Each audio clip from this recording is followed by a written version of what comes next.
Hello and welcome to the Joe Ligato Show. I'm your host, Dr. Joe Ligato, and today we're going to be reading an article from The Cradle, and the author is Pepe Escobar, a favorite commentator on this channel. And this article is on the geopolitics of the Al-Aqsa Flood. And this was from a few days ago, talking about Hamas's operation on the Al-Aqsa Flood and how it was meticulously planned. The launch date was conditioned by two triggering factors. First was Israeli Prime Minister Benjamin Netanyahu flaunting his new Middle East map at the UN General Assembly in September, in which he completely erased Palestine and made a mockery of every single United Nations resolution on the subject. So that's something to be aware of. Is Hamas attacked because the existence of Palestinians was at threat. The leader of this nation was saying that Palestine was going to cease to exist. And so every agreement about a two-state solution, it was not going to be honored. And this was entirely on the Israeli side. Second are the serial provocations at the holy Al-Aqsa Mosque in Jerusalem, including the straw that broke the camel's back 2 days before Al-Aqsa Flood on 5th of October. At least 800 Israeli settlers launched an assault around the mosque, beating pilgrims, destroying Palestinian shops, all under the observation of Israeli security forces. So I don't see how, and this is a part of international law, that if you are under occupation, you have every right to resist that occupation. And so the Palestinians are resisting that occupation. Again, we're not allowed to endorse violence on this channel, and we are not endorsing violence, but international norms and laws do say that you are allowed to use violence to resist this type of occupation. This is a religious war. The Israelis do want to build their third temple on the land of the Al-Aqsa Mosque. And Al-Aqsa Mosque is one of the three holiest sites in all of Islam. And so Islam is not particularly happy about the Israelis wanting to destroy their holy site in order to build their third temple.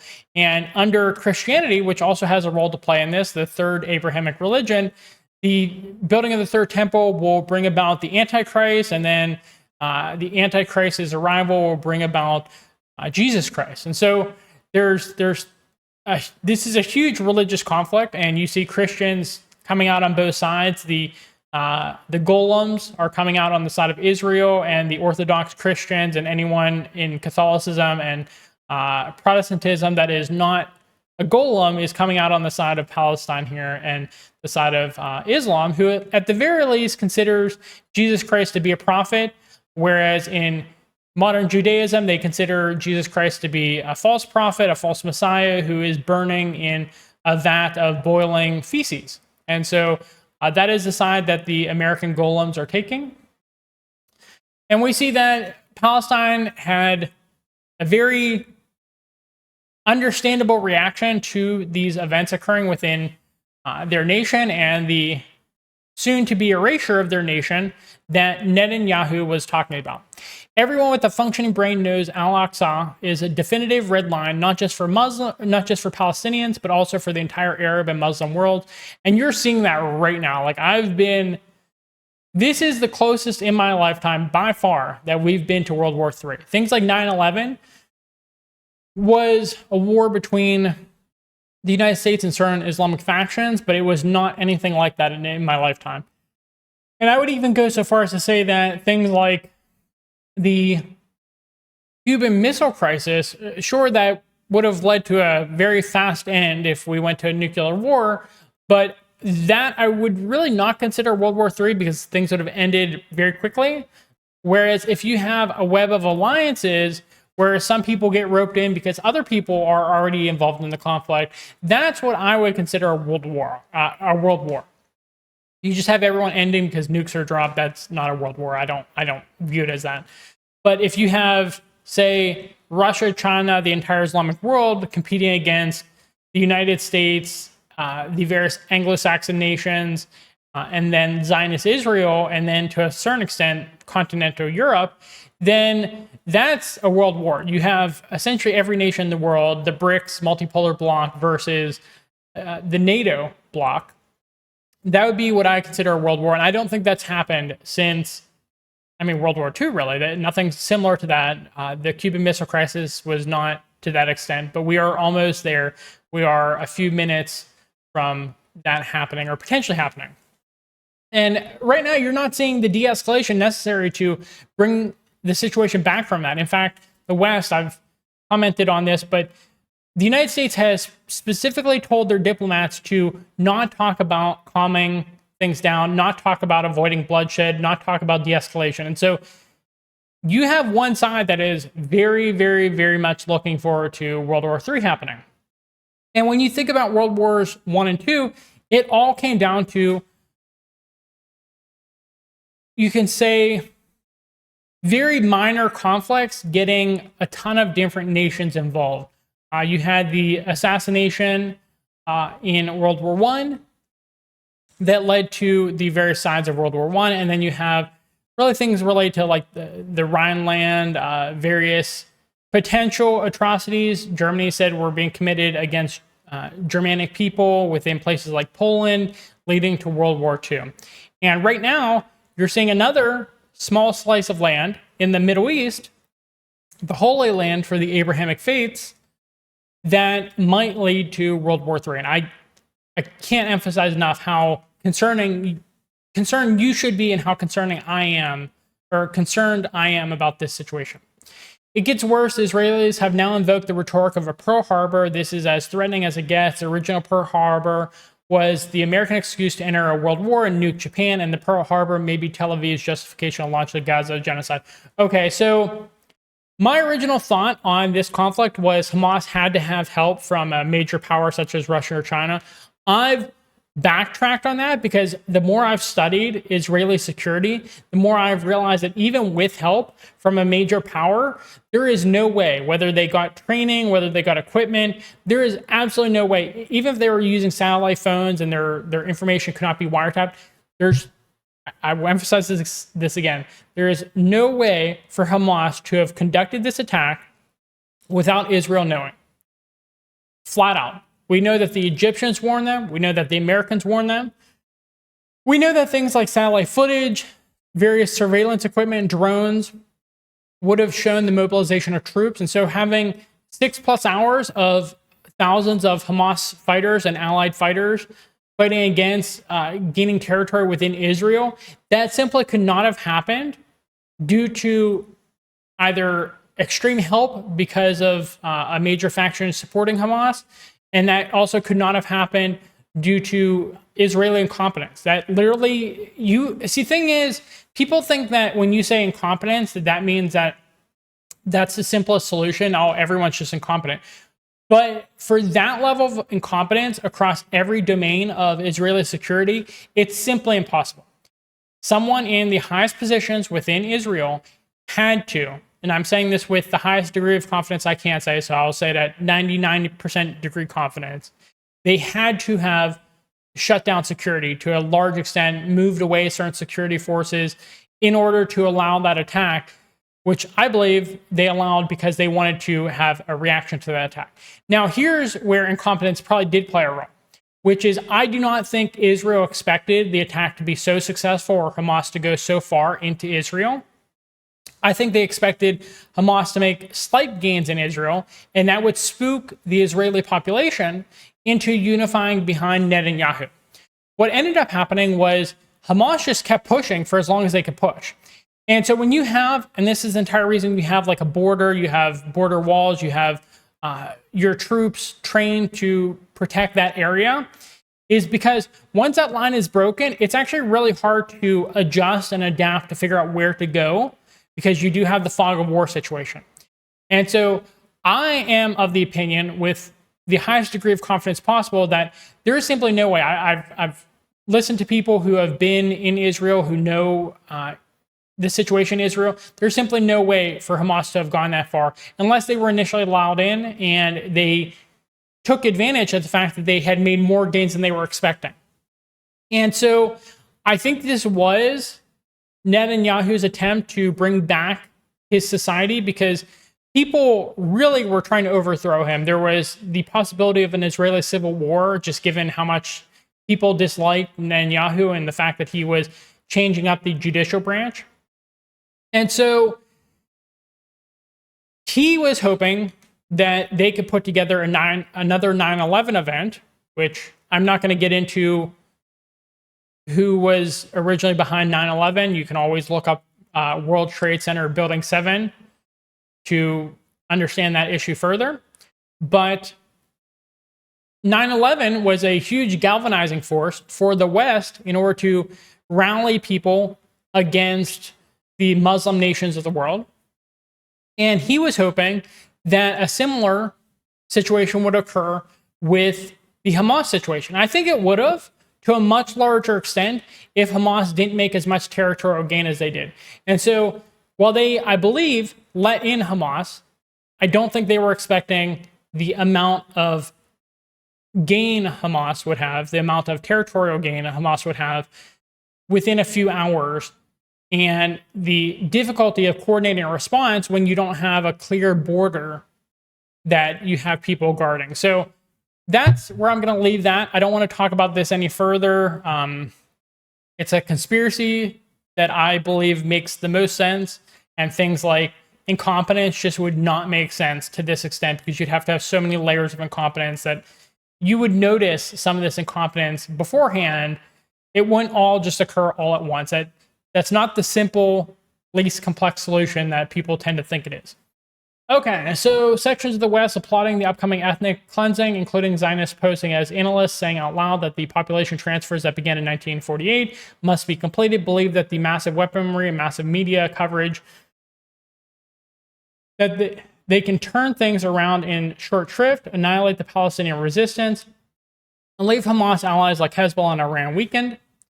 Their Ukraine project has sputtered, leaving not just egg on powerful faces, but entire European economies in ruin.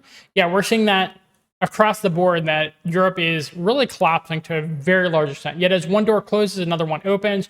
Jump from ally Ukraine to ally Israel and hone your sights on adversary Iran instead of adversary Russia. I don't know if that's a good idea, because it sounds like some United Nations agreements to not supply various intercontinental ballistic missiles to Iran, that those have expired, and now Russia can provide certain munitions to Iran again. And so I don't think you're going to get to pick a fight with one of them without picking a fight with both of them at this point. Russia and Iran are as tight as thieves at this point.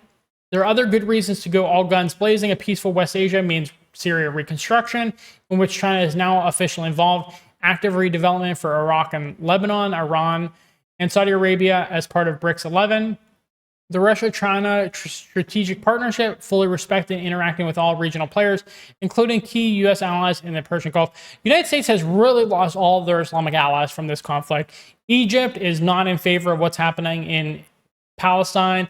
Turkey has threatened to intervene if Israel doesn't stop.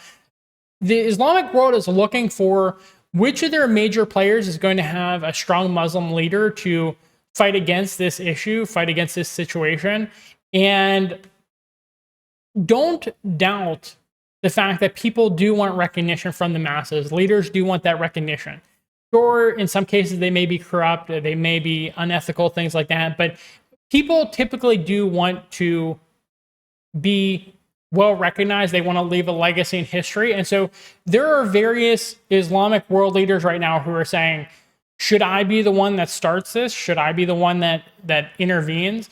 And if I had to guess, I would say they're behind the scenes. And you have places like Iran, probably even Turkey, from what it sounds like from their public comments, saying like, we need to declare a war on this situation. So I've been very spooked, I would say, I will come out and say it, by this situation, because this has escalated far more quickly and it's deteriorated far more quickly than I was expecting.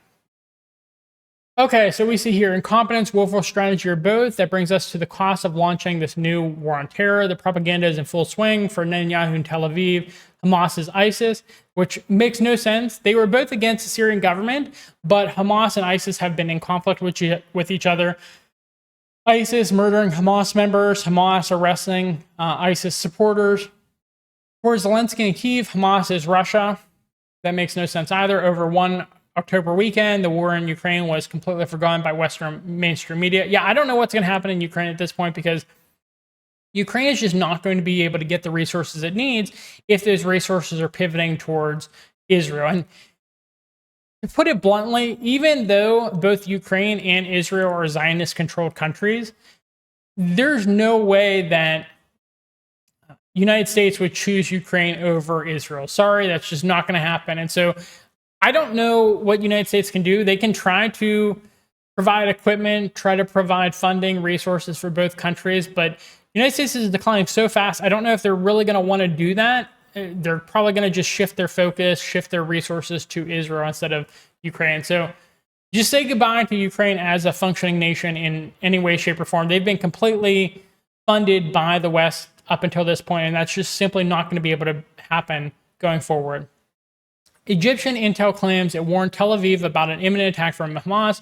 The Israelis chose to ignore it, as they did the Hamas training drills they observed in the weeks prior. Smug in their superior knowledge, the Palestinians would never have the audacity to launch a liberation operation.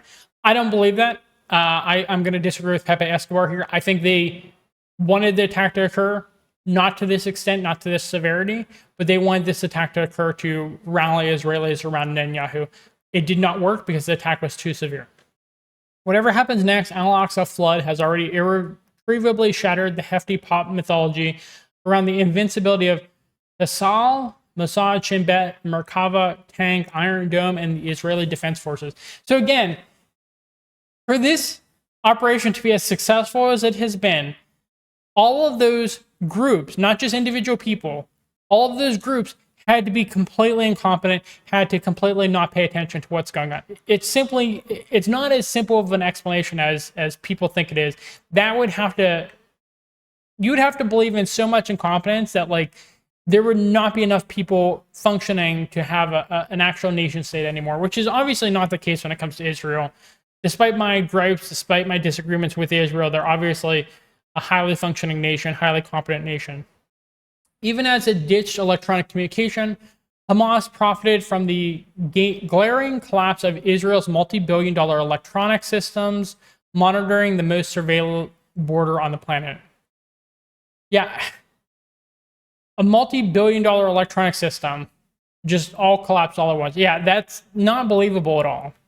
Cheap Palestinian drones hit multiple sensor towers, facilitated the advance of paragliding infantry, and cleared the way for T-shirted AK-47 wielding assault teams to inflict breaks in the wall and cross a border that even stray cats dared not.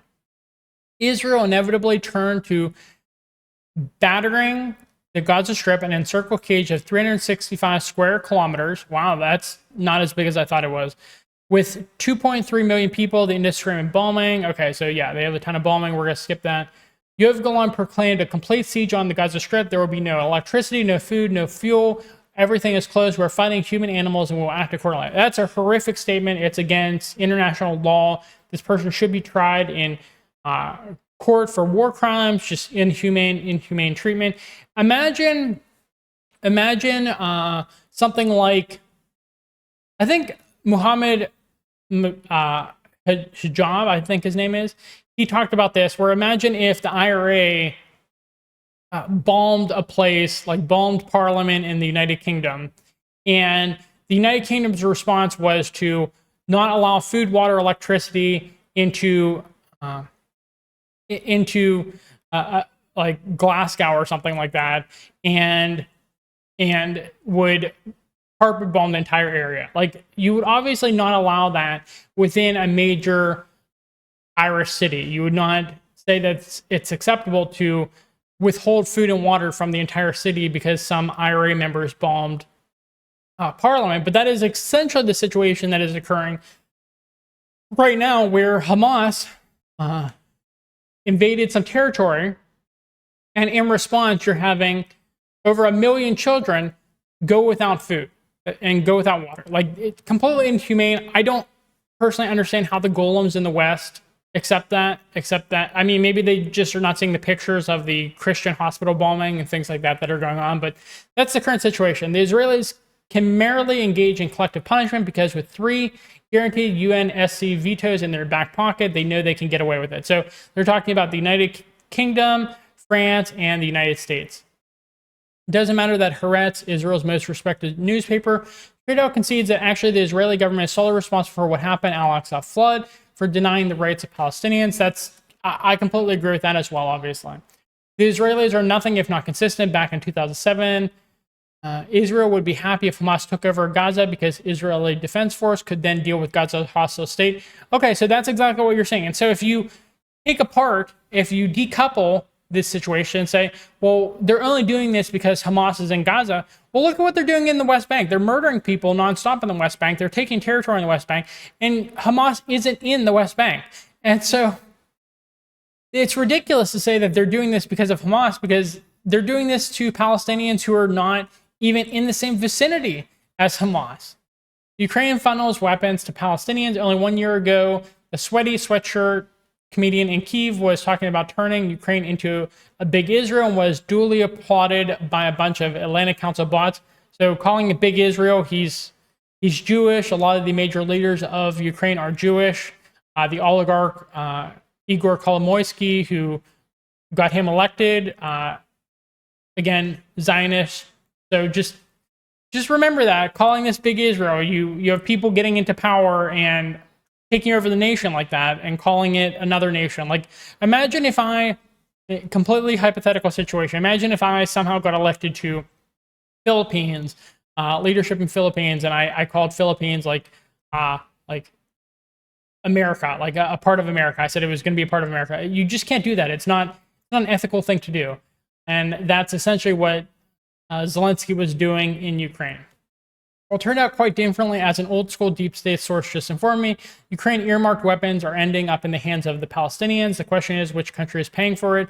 Iran just made a deal with the United States for $6 billion, and it is unlikely Iran would jeopardize that. So that's what I was saying too, where I don't think this was Iran because of the fact that Iran, that money, that $6 billion, it's easy to track the flow of it from what I understand. And so they couldn't use that directly. Maybe they could use their own money because they understand the $6 billion is coming in, but it's hard to say that. It's hard to have a definitive source here. It's entirely possible that it's something like a Qatar, because Qatar is heavily in favor of Hamas. But again, that's just my speculating. I have a source who gave me the name of the country, but I cannot reveal it. The fact is that the Ukrainian weapons are going to the Gaza Strip, and they're being paid for, but not by Iran. Okay, so he's coming out and saying that this is not by Iran. Potentially Qatar at this point. After its stunning raid last week, a savvy Hamas has already secured more negotiating leverage than Palestinians have wielded in decades, significantly while peace talks are supported by China, Russia, Turkey, Saudi Arabia, and Egypt. Tel Aviv refuses. Netanyahu is obsessed with raising Gaza to the ground, but if that happens, a wider regional war is nearly inevitable. Okay. Lebanon's Hezbollah, a staunch resistant Axis ally of the Palestinian resistance, would rather not be dragged into a war that can be devastating on its side of the border, but that could change if Israel perpetrates a de facto Gaza genocide. Okay, so they are part of the same axis, but actually Hezbollah and Hamas fought on different sides of the Syrian war. So, and that was because of conflicts between Shias and Sunnis, but it looks like Shias and Sunnis have put that behind them to a large extent in order to fight the larger threat, which is Zionism. Hezbollah holds at least 100,000 ballistic missiles. Okay, we can skip that. Iran, geopolitical plausible deniability. The key immediate consequence of the Al-Aqsa flood is that the Washington neocon wet dream of normalization between Israel and the Arab world will simply vanish if this turns into a long war, which is looking increasingly likely. Israel is spooked out of going into the Gaza Strip because they know that Hezbollah will open up another front to their north, and then troops will probably start streaming in from the entire Muslim world through Syria as well, and through Jordan. Jordan has been taking increasingly hostile stances to Israel as well, and Jordan has been a strong ally, a strong puppet of the United States, so that's actually very shocking as well. So Israel's borders are not secure on any side at this point, aside from, I guess, by the Mediterranean Sea, because American ships are over there, but then Russia is saying, hey, you know, those American ships, they're nice, but I mean, we have hypersonic missiles, we can sink all of them at once. And so you're seeing very, very scary situation forming right now. Okay, let's continue reading. So people are saying that Israel is an ethnocentric apartheid state fond of collective punishment. I would agree with that. Beijing firmly supports the establishment of an independent state of Palestine that enjoys full sovereignty based on the 1967 borders and with East Jerusalem as its capital.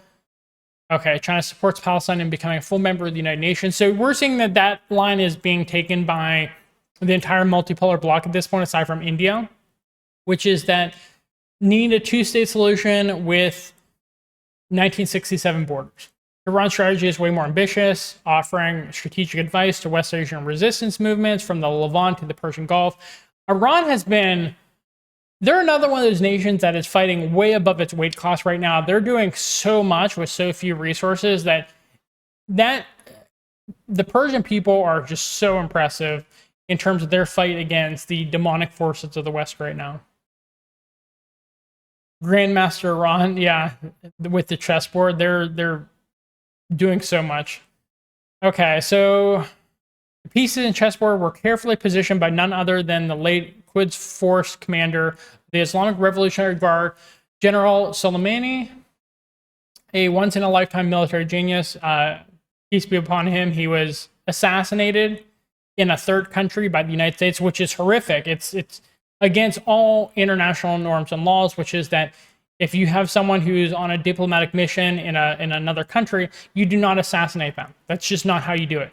The United States assassinated Soleimani when he was in Iraq, and that's just horrific. He's an Iranian general, and there was no war declared. It was just something that happened. I would say that I have a lot of gripes with former President Trump.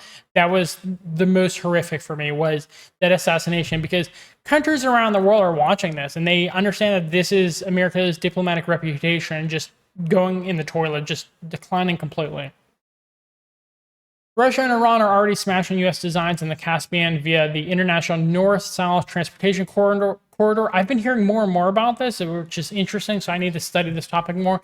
And the Black Sea, which is on the way to becoming a Russian lake. So the Black Sea, that's something that is primarily under Russian control, and that's extremely important for Russia. And you're seeing also areas of Turkey, which traditionally has been somewhat hostile towards Russia because of conflicts over things like Constantinople and just their regional proximity to each other. However, Turkey has been strongly pivoting towards the multipolar bloc, particularly because of this Palestine conflict. Bye-bye EU, Israel, Saudi, India corridor. Russia, China, Iran alliance has been demonized as the new axis view by Western neocons. And I should point out that the Western neocons are also Zionist, so they're not in favor of things that actually benefit the United States. People like Charles Krauthammer, I'm blanking on the name of the guy, I saw him recently, but they're essentially, if you look up the neocons, they are all Zionist. And so just another thing to consider, they don't have America's best interests at heart. If Iran under attack by the United States, Israel Axis decided to block the Straits of Hormuz, the global energy crisis would skyrocket and the collapse of the Western economy under the weight of the quadrillions of derivatives would be inevitable. Yeah, that's a distinct possibility given what's happening right now. What this means in the immediate future is that the American dream of interfering across the 5 seas does not even qualify as a mirage. Al-Aqsa Flood has also just buried the recently announced and much ballyhooed EU, Israel, Saudi Arabia, India transportation corridor. So United States, I can't think of a situation where the United States is winning or where an ally of the United States is winning at this point. They're just on the back foot constantly. They just don't have a winning strategy. They don't have good win conditions. And it's just going to get worse. China is keenly aware of all this incandescence taking place only a week before the Belt and Road Initiative in Beijing. At stake are the BRI connectivity corridors that matter across the heartland across Russia, plus Maritime Silk Road and the Arctic Silk Road. Okay. INSTC linking Russia, Iran, and India, and by ancillary extension, the Gulf monarchies. Geopolitical repercussions of Al-Aqsa Flood will speed up Russia, China, Iran's interconnected geoeconomic and logistical connections, bypassing the hegemon and its empire of bases. Increased trade and nonstop cargo movement are all about good business on equal terms with mutual respect, not exactly the war party scenario for a destabilized West Asia. The views expressed here in this article do not necessarily reflect those of the Cradle. Okay, so this is by Pepe Escobar, and this was published in the Cradle. And the Cradle is an excellent news site. I would encourage you to read it for the latest news that is not controlled by Zionism. This article should give you an indication about the state of the world and how America is in very steep decline right now. And it makes complete sense. The policies of America are not conducive to a successful America or a successful world. And it's going to get much worse before it gets better. So if you're thinking about leaving America, I would strongly encourage you to leave the country, because it's not going to be good going forward. People say this all the time, where it's like, things have deteriorated in America for decades at this point, and it's going to get far worse at a far faster pace. So if you thought this video was helpful, please give us a thumbs up. It helps us in the algorithm. Subscribe to our channel on YouTube and on Rumble. We are pivoting more and more towards Rumble. We're getting more and more views on Rumble. We're obviously being suppressed in the algorithm in YouTube, given some of the topics that I've been talking about, which is really interesting. My videos were doing extremely well, extremely early on when I had worse technology. I was not as experienced at making these videos. But once I started talking about things like the Zionist issue and globalism in general, my videos were not pushed in the algorithm anymore. So just interesting, concerning. Even if I'm talking about topics that are not Zionist related, my videos are obviously suppressed in the algorithm. So we're moving more and more towards Rumble because of that. We're actually getting more views on Rumble than on YouTube, despite only having 10 subscribers over on Rumble so far. So please subscribe on both channels. Please leave us a comment. I'm always reading them. I just read another comment a few minutes before I started this recording. And thank you for watching, and I hope you have a good rest of your day. Bye.